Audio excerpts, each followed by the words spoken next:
Hey everybody, welcome back to the Deep View Conversations. We've got a really, really cool episode for you today. My guest is Dr. Ruchir Puri. He is the Chief Scientist of IBM Research, and we talk about everything from artificial general intelligence, the risks posed by more powerful AI, to the era of agentic AI that is perhaps on its way, to current large language models, their promise and their limitations. It's really, I always think and find it so special and so interesting to get the perspectives of the people that are inside the industry, that have been working on building these systems, that have been dealing with and trying to improve what we perceive as artificial intelligence for so long. And I think you'll get a lot out of it.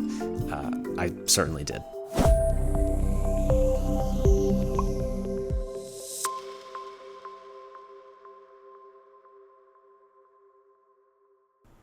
Ruchir, thanks so much for joining me today. Hey, thank you, Ian, for having me. There's a lot, you were just mentioning, there's a lot going on. There's a lot that I want to talk about.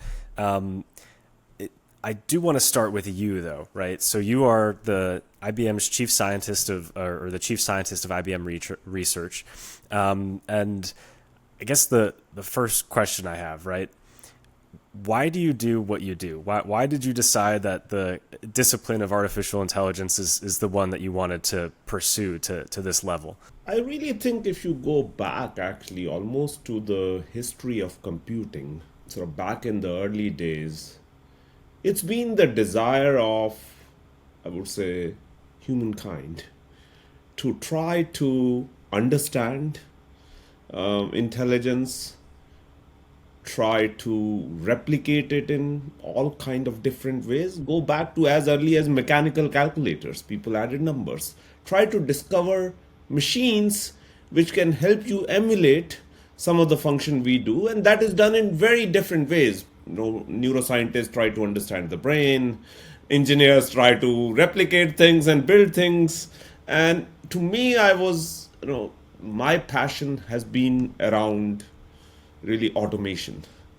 I love to build things, whether they are software programs or hardware, which can help us being more efficient in what we do and continue to push the boundaries of, hopefully, like more and more time we can gather for us as a society together.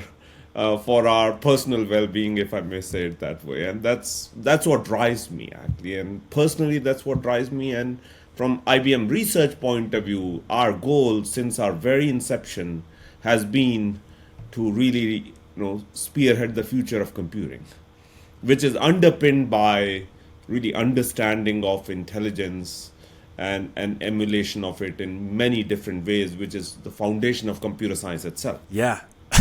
Yes, it is.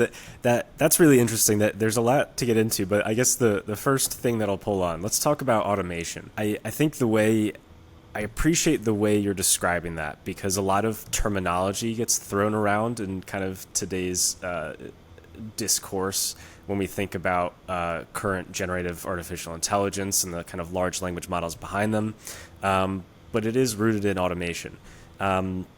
And I guess when you think about the kind of field now of the different generative models that we have, the level that large language models have seemingly achieved, what do you think about where the technology is today? The large language model side of things, what we perceive as AI or generative AI, are you very impressed by it? Is it surprising after all your years in the field that we've made language models that can do what they do? So I would say, have I been surprised? Like, did I predict how fast we'll come where we have come? No.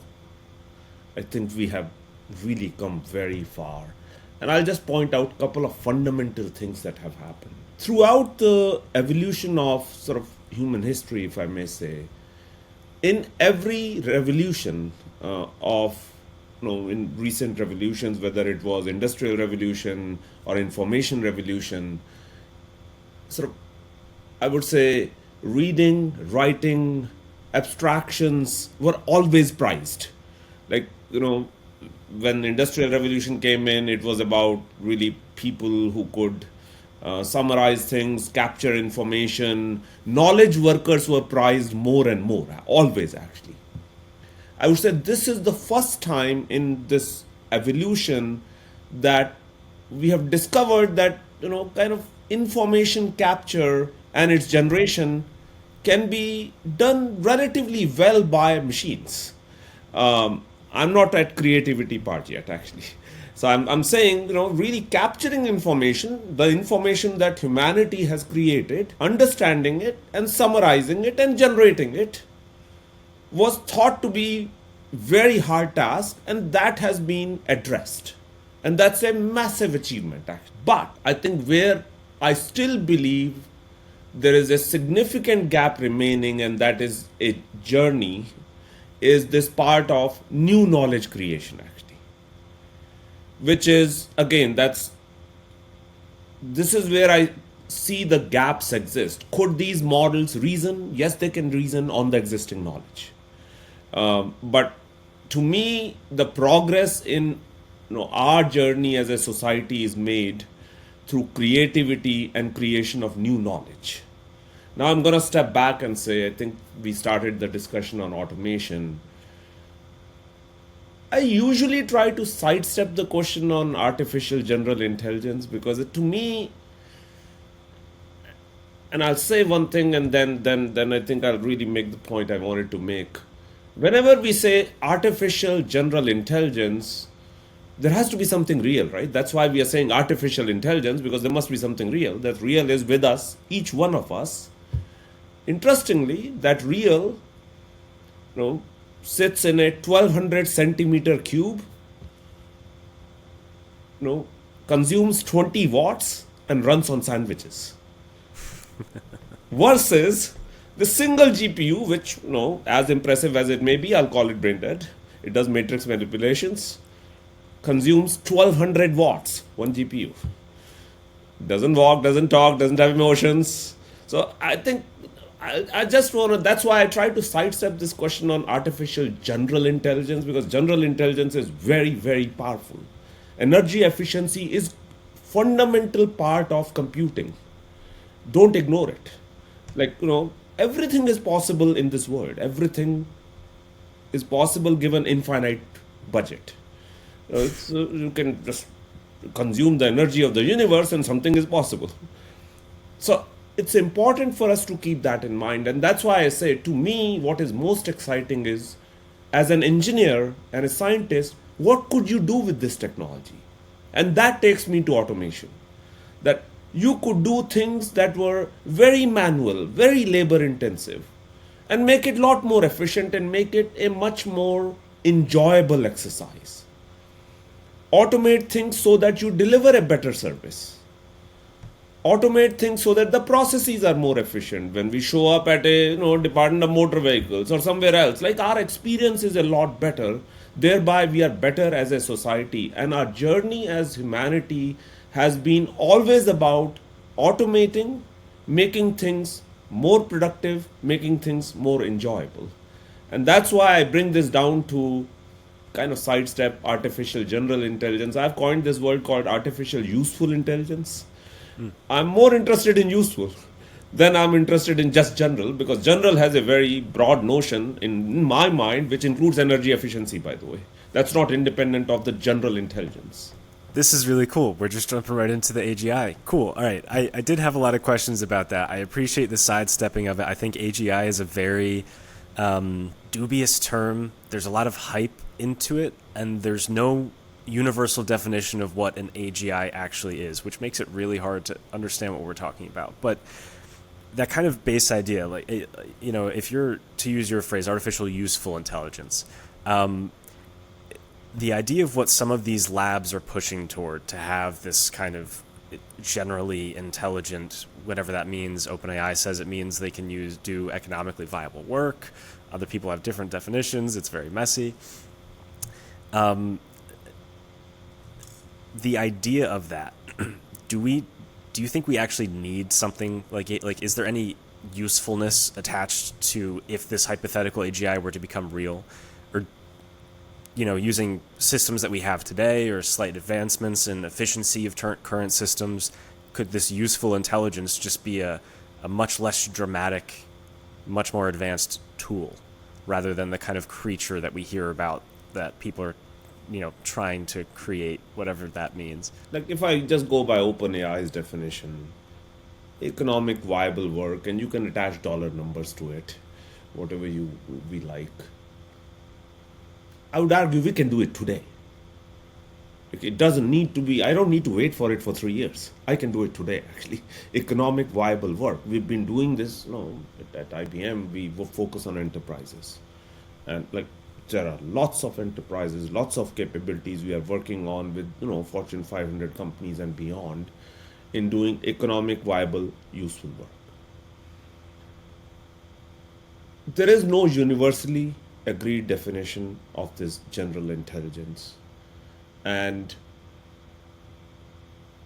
to me, I would like to push for a definition where we are not talking about nuclear power plants left and right. By that I mean energy efficiency should be considered as part of this AGI definition. At what cost? At what cost are you achieving what you are achieving? And are there economically viable, more efficient ways of achieving the same thing? Again, I always focus on, even it matters less to me on, there was a task given, potentially somebody could do it with rules-based methods. There's nothing wrong with them, by the way. Really, nothing wrong with rules. In some ways, rules, I would argue, are the output of a intelligent model, which is our brain. We absorb information, we sort of summarize it, analyze it, and say, by the way, these are the rules of thumb. Actually, that is a output of a model, which is a real intelligent model. So when we talk about this notion of AGI, to me, of course, it makes us, the whole point of AGI discussion is, which I do agree with, is push the boundaries of sort of our understanding of how do we capture the advanced capabilities of intelligence better. It's a very vague notion of how do we make progress. But have we arrived yet is a very interesting question. So I'll just take us back to our time at when we were playing chess. Chess was thought to be the pinnacle of human intelligence, actually, the pinnacle of humans which can play chess, and machines will never beat humans actually in chess because it was thought to be such a hard exercise. So you figure out that machines, as they become more and more powerful, combined with very powerful algorithms, can lead to machines that can defeat the world champion of potentially all times, actually, Garry Kasparov, in a live match. Well, that's not intelligence, actually. That's kind of brute force. And the output is the same, by the way. So, and then you get to the point, well, really intelligence is that game called Jeopardy.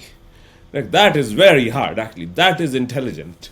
Okay, well, fast forward to, I would say, 15 years later, you go on the live TV and you have a game and the outcome of that game and say, well, that's not exactly intelligence as well. And that event happened in 2012. So now we are talking 13 years back. Well, that's not exactly intelligence either, actually. And we push the ball forward, actually. And I think we will continue to, so that's a pattern. Anytime we arrive at it, we say, I don't think we are like that, actually. I don't think intelligence is that. It's something else. And to me, it is a guidepost for us to sort of move us in the right direction. I don't know if we'll ever know exactly we have arrived or not, actually. And that's why I like this notion of useful intelligence. Are we using it the right way? And that becomes this question of course, there's a question of responsibility and other things as part of it as well. But it's really about, are we using it the right way versus have we arrived? Because every time we thought we arrived, we didn't arrive. Pre-2000, we didn't arrive. In 2012, we didn't arrive. I believe now also we will figure out, I don't think we arrived, actually.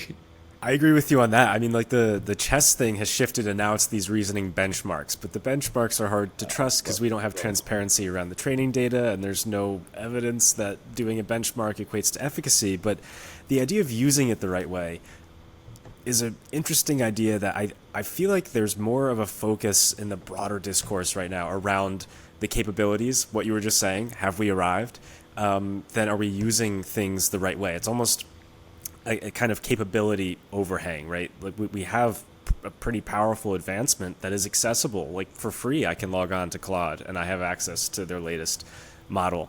And in a lot of ways, it's used for seemingly kind of simplistic automations, like write this email for me or proofread this email, right? Is there kind of a series of use cases that you think people are not thinking about or should be exploring more that would really more tap into what this is enabling or could enable? So I really believe we are at an inflection point in the way we've been thinking about AI. And let me define that inflection point, and that lead me to use cases actually. The inflection point is following. In the recent incarnation and the advancements in AI, it was all about training models, sometimes larger and larger models. And the way we sort of ran these models or inferred with these models was you deploy this model, you type in an input, as you said, I can go to Claude, you type in an input, it gives you an output. You don't like the output, you as a human change the input. Like that's called prompt engineering. I believe that profession will go away. But I think now that those kind of systems in the world are called feed-forward systems. You give an input, you get an output. You don't like the output, there's no feedback. There's no automated feedback actually. Yep. We are moving in this world of what I'll call sort of roughly now called agents actually. No, the underlying technology behind agents is following actually. You give a complex task to this sort of system, it looks at it, it thinks, it breaks it down into a set of steps. And then it basically maps, calls tools in the world. And I'll talk more about tools as well because that's very much related to usefulness. It calls tools, it looks at the output, combines them together, looks at the results, reflects on it and says, I don't think this is agreeing with what question was given to me actually. Then it basically iterates on its plan. So it replans, it remaps to the tools, acts with the tools, and then it again reflects and continues until it believes it has arrived at the right result actually. Those kind of systems are called feedback systems. All good systems in the world are feedback systems. They actually, they're automated and they're feedback systems. Now I'm going to go to what is so exciting. Why is this an inflection point? This is an inflection point because first time in the recent incarnation of AI, we are moving from creating intelligence at training time only to creating intelligence at inference time, or when we are making decisions with these models, which is very different. In the previous era, at generative AI era, we were just using these models as, I'll give you input, give me output actually, and if I don't like it, I change it actually. In this new era of agentic ones, it is very sophisticated. That's much more applicable to real world because in real world, whether it is business processes or consumer processes, we use all kind of tools actually. Tools that enterprises have trusted for decades. Like, please don't try to recreate that. Simplest example I give is, if you give, now it is better, but if you go back year and a half, you gave ChatGPT, please add these two numbers and give some pretty random numbers. It's likely to get it wrong because it treats it as a token prediction problem. Adding two numbers is not a token prediction problem actually. Can please somebody tell it to use a tool called calculator that has been, humans have used it since, really when stones were invented actually. People were adding with that actually. There is a tool actually. So please use a calculator. Wonderful. And like that, there are many tools that we humans use on a daily basis. So this ability to be able to look at something, break it down, call the trusted tools, because trust the output of those tools. I don't trust next token prediction on addition from ChatGPT, even if it got it right.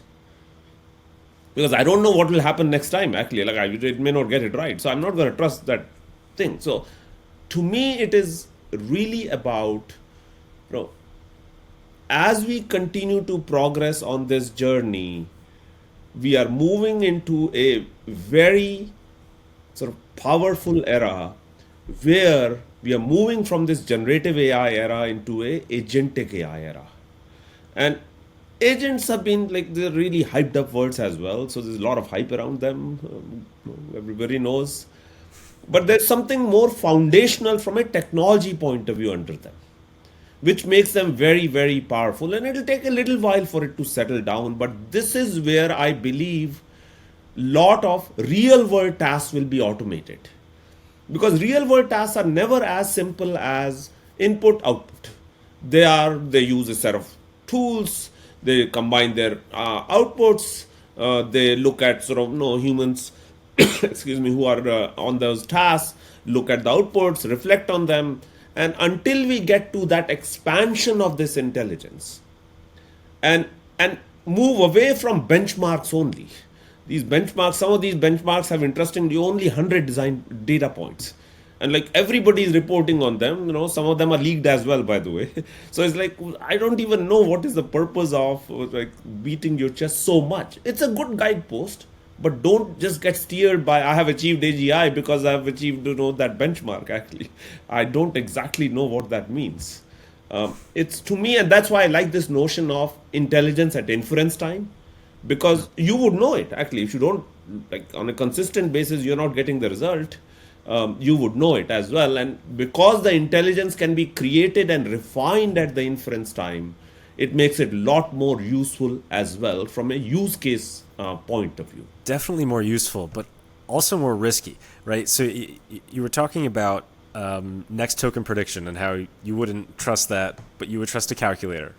Don't don't give me the prediction of 2 + 2. Use a calculator. Tell me that. A kind of fundamental, seemingly component of these systems is it's been called hallucination. Other people prefer the word confabulation.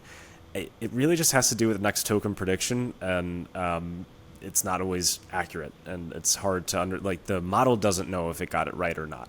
So if we're not paying attention, maybe it gets an output wrong in a way that can slip through our notice. And the shift to agentic automation, taking that same underlying technology and having it do stuff. I see Anthropic's got computer use. OpenAI just put out Operator, and the extrapolation of if you get a calculator wrong, okay, whatever. But if I'm asking the agent to buy airplane tickets or something, and there's still a hallucination going on there, I mean, how do you think about the reliability, the hallucinatory aspect of these things as we move into what you're talking about, this more agentic era of automation?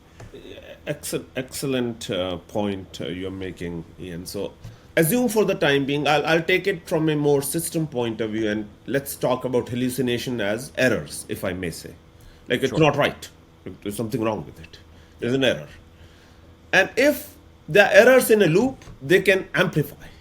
0.94 raised to the power nth is pretty bad, actually. Yes. So key is, in the loop, how do you detect the consistency? How do you verify, am I heading in the right direction? And I believe use cases that are much more amenable to this consistency checking and verification will be the first ones that will be successful with agentic technologies. Because and the rules can the checking, the consistency checking or verification can be even rules as well, by the way.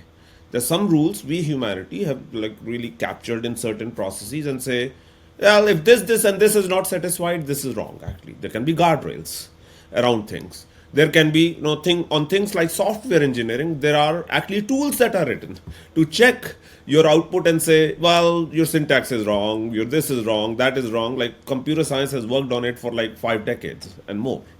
So there are many fields in which there are trusted consistency checkers which need to be deployed as part of that loop. That loop is not a quote unquote open loop. That loop has got gates in it, and gates can be guardrails. Gates can be, compilers and interpreters in the case of software. Gates can be rules in other processes, and a variety of, kind of diverse abstractions can be in those gates. But that is critical for the success of agentic technology, because left unchecked, exactly to the point you made, errors amplify in a loop. And it's almost like I'm trying to go to the moon actually. And if I'm 0.00001% off, well, from Earth you're not going to land on the moon actually, because you're going really long distance, and every mile you're veering off actually. So I think that's a reasonably good analogy of, you're trying to go to the moon, you correct. If you know you're going wrong, you correct actually. Oh, I was going there, like I'm off a little bit, I need to correct. And you need to continuously correct that. And that is what we call consistency checkers and verification in the loop itself. And not every use case will be amenable to that, but the ones that will be successful, at least in the beginning, will be the ones that have those characteristics and properties. Yeah, I mean the idea of gates. I like your moon analogy. If you're consistently checking, and if you can trust those checkers, right? If whatever your consistency checkers are, if adding the kind of deterministic, more rules-based approach into a full system, that we're moving away from models, we're moving towards systems, and that's where things will be impactful. And as that starts to become real. You mentioned a little bit ago the real world automation, where the generative AI era is not really going to fully automate away these tasks, because like you said, tasks are far more complex than input output. Yeah. The push toward agentic might start doing that again within budgetary constraints. We don't know. Of course. So I mean, how much do you think about, you said at the top that your pursuit of intelligence in a non-human form, right, is, we could do more with our time away from the stuff through automation. But there's also, risk factors in terms of job loss and economic disparity. Some impressions of that are very dramatic. We don't really know what's going to happen. I think the consensus with everything in AI is no one really knows what's coming next. But on that side of things, on the impact of being able to reliably and successfully automate real-world functions, how much do you think about what that might do, and how much do you think that could have a negative labor economic market impact, or might it go in the opposite direction? So the way I look at it is, it's a good idea to learn from history always, because it can be quite brutal if you ignore it. Every time we have thought that, and that was true in Industrial Revolution, transitions can be hard. Transitions can be hard for economies, and we have to be careful about how we roll that out. But in every revolution, when we have tried to automate and have been successful at automating the tasks, we have ended up creating more economic opportunities, broadly speaking. And that's how we have grown. Now, this time around, it's more on the information side. Having said that, I'll give a very concrete example. Assume for the time being, and we are further away from it, and that agentic technology is able to automate, decent amount of work. Let's say it that way. You're going to need people who are subject matter experts, by the way. Who is going to build these agents? Somebody should be building the agent. Agent doesn't create itself, actually. Somebody should be building that agent. And since work is everywhere, agents will be everywhere as well. And there will be people needed to train these agents, maintain these agents, operate these agents, And that becomes a sort of a, I would say, a intellectual exercise that your work will shift from just doing the task manually left and right to really maintaining, operating, and guiding these agents actually on a continuous basis. So your pursuit will shift from exactly doing that task to potentially doing a lot. Think of this as a powerful tool actually. When hammer was invented, somebody was banging with a stone actually, and hammer could bang a lot more nails actually. Wonderful. Did we get rid of people who were really banging nails? Not exactly. We have a lot more of them. We found more use of nails actually. So to me, it is really about, and I personally believe, I think history will again be a guiding factor on it. Lot more opportunity will be created overall. Also, another interesting factor to watch is that I think this is the first time around that kind of the information worker, if I may say, sort of they are like, oh, like a software engineer, actually, as an example. Like, the posts you see, like, oh, so what is the role of software engineers and so on. And, like nobody ever thought that will be ever possible, actually. They said, like, oh, well, I'm going to send in my kid to computer science, actually. Both my daughters are studying computer science. And I'm like, okay, like, no, the person who is in the job of like a waiter who comes and serves you in a restaurant, his job is not going away, actually. You're going to need a vapor. Like if there's a leak in the house and you need a plumber, that leak needs to be fixed in your house. You can't have a LLM fix that leak, actually. It's not possible. So I think we are in a very interesting mix of how the work is getting automated. But from an information worker point of view, which is sort of really the topic of this very hot debate right now, I believe you are gonna have many, many jobs more actually.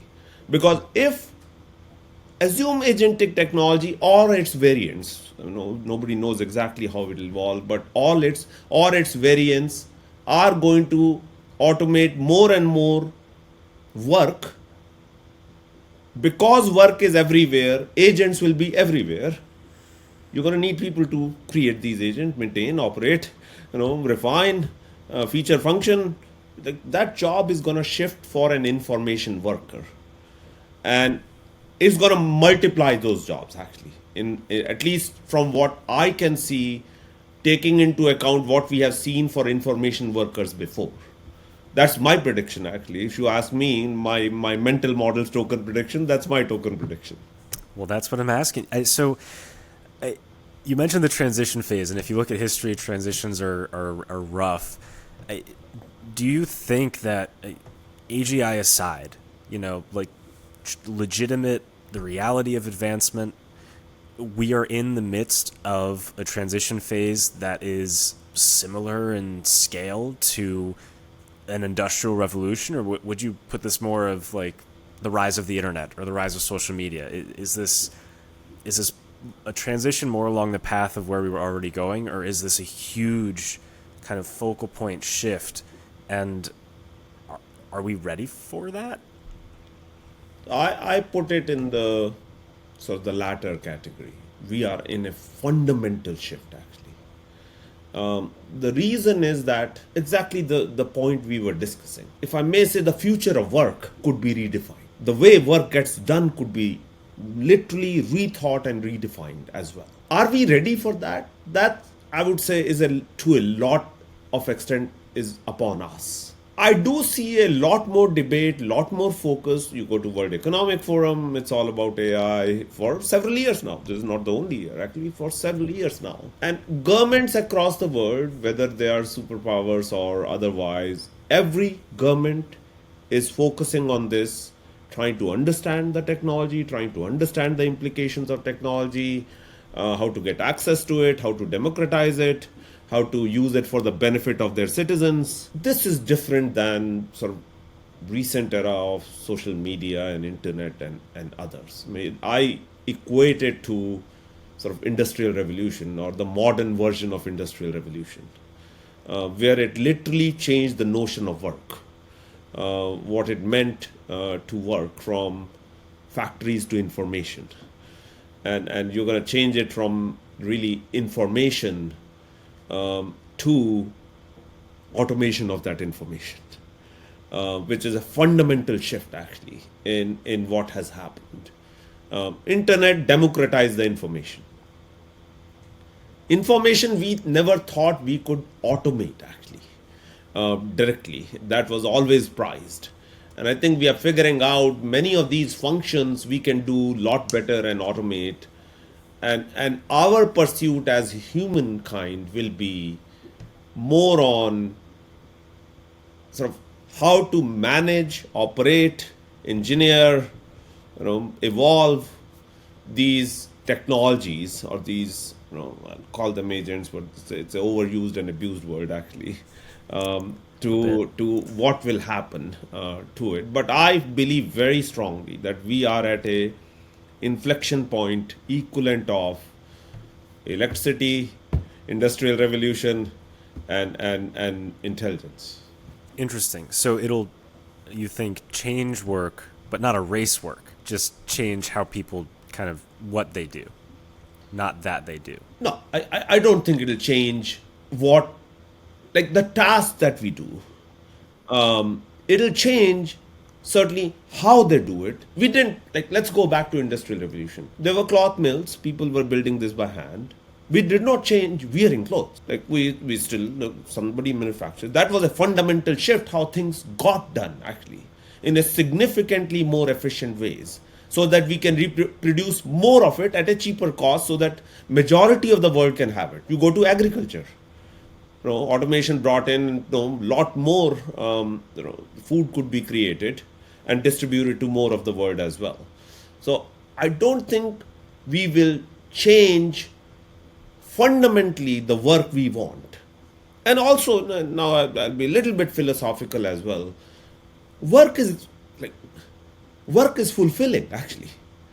Like in your day, you need work actually. Like this notion of I'm just going to sit on the beach and they're like, okay, you could do it for a while. Actually, work is very fulfilling.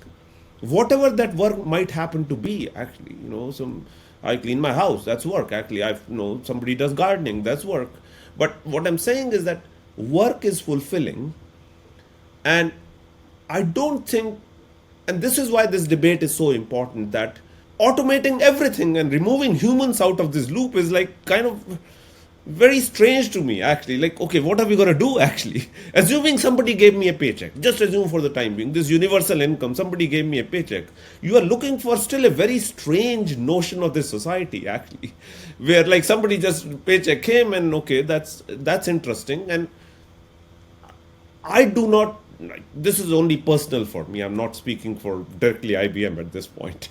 This is a very strange notion of society for me, actually. I think work is very fulfilling for humans, and we will change the notion of certainly we will change the notion of work, but it is a good idea for us as humans to be involved in fulfilling work, whatever that might happen to be, actually. And do it a lot more efficiently as well. Now, you may have self-driving cars, but that doesn't mean to say you will stop going from point A to point B, actually. No, until, of course, quantum transportation comes across. You don't need to go anywhere. No, we're quite far away from those points, actually. So. Yes, quite far. Quantum transportation would be interesting. It's a really interesting point of the right amount of automation. The whole universal basic income thing, I don't know. I don't think there's anything there. I think that there's so many existing ethical and, to wax philosophical, issues with what we have today. And you think about how a universal basic income would work and just elements of control. It seems dystopian, not not anything else. So it's all very interesting, and it does. Well, here's an interesting point. I was reading an article the other day from the Free Press that my sister had sent to me, where the writer, it does not come from the field, but basically his point was, and I'll link it down below, that he doesn't get AI. You see, like they're able to do certain things. We're on the verge of some types of automation. But if you look at other technological innovations throughout history, like plumbing, and, flight and air travel,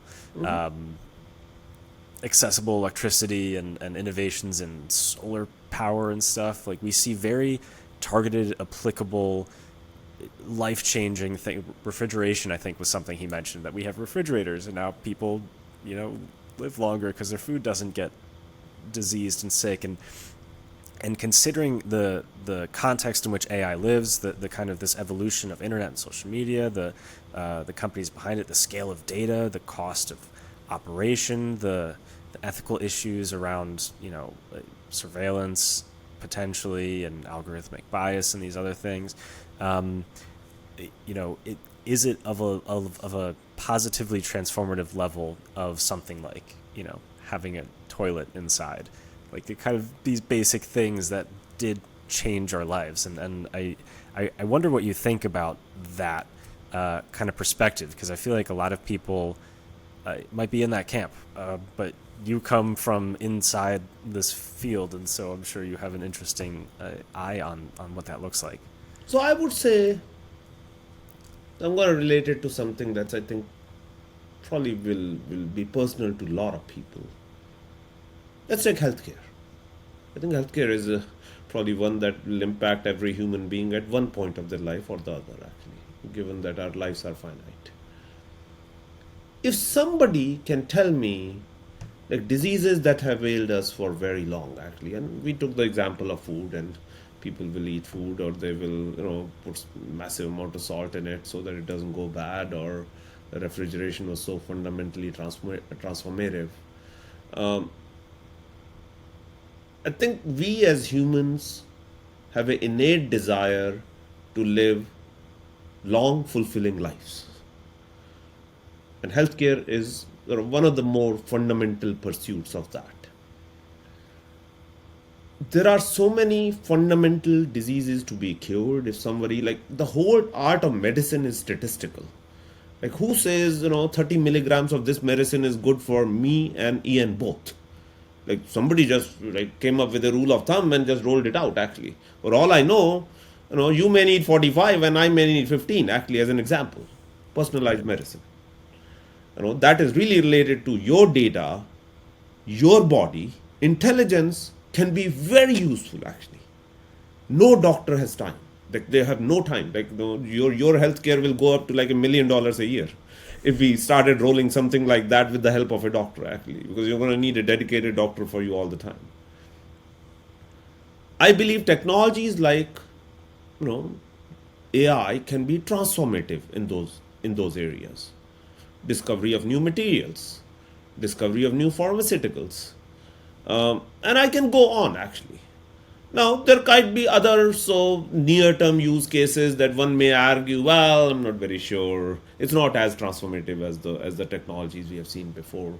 But on the other hand, there are fundamentally transformative technologies which can literally make human lifespan longer. I mean, those I would call are like fundamentally transformative, because I think this is encoded in our DNAs. To prolong our life and pass our genes to the future generations. It's like beyond our control, actually. It's just encoded as what was given to us by the creators, actually, of that DNA.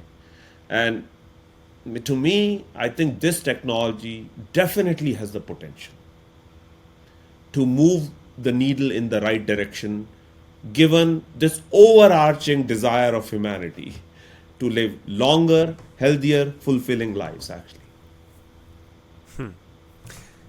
And that brings me nicely to the last thing that I want to bring up. So what you were just talking about, to me, seems like it's the promise, it's the true promise of the technology. Kind of, we get bogged down in terminology and tons of hype and stuff, but what you're talking about, the pursuit of that fundamental human push toward living longer and happier and healthier, right? That's the true promise of what we're dealing with, in my mind.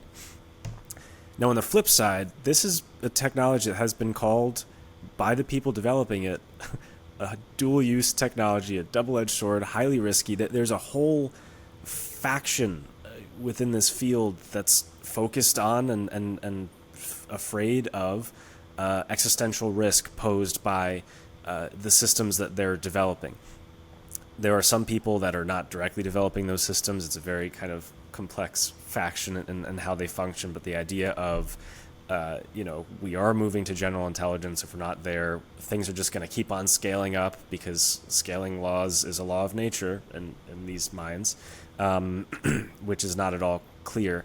And we'll get an artificial super intelligence, and then we won't be able to control it. Existential risk. The kind of safety problem, the paperclip problem. It'll just, if you ask something to produce paperclips, and in achieving that goal, it kills everyone because people might make it stop, right?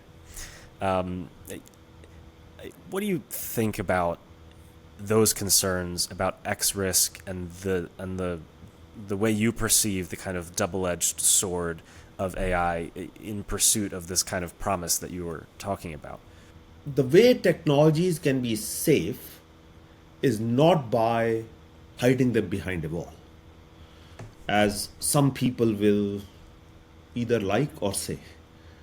Don't disclose it. I'm going to build these models and just trust me.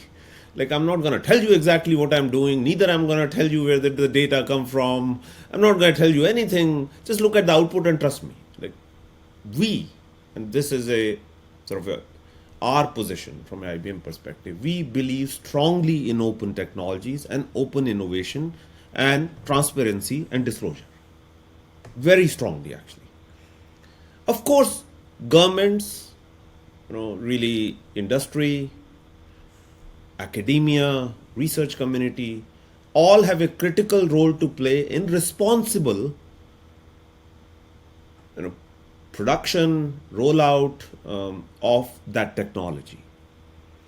But underpinned by this notion of open technologies. Because the moment only a few players, whether they are state players or private players, start having control on that technology, and we start moving others out of it, trust us. In the history also, we have seen this actually, how that goes overall. Again, I just go back to history.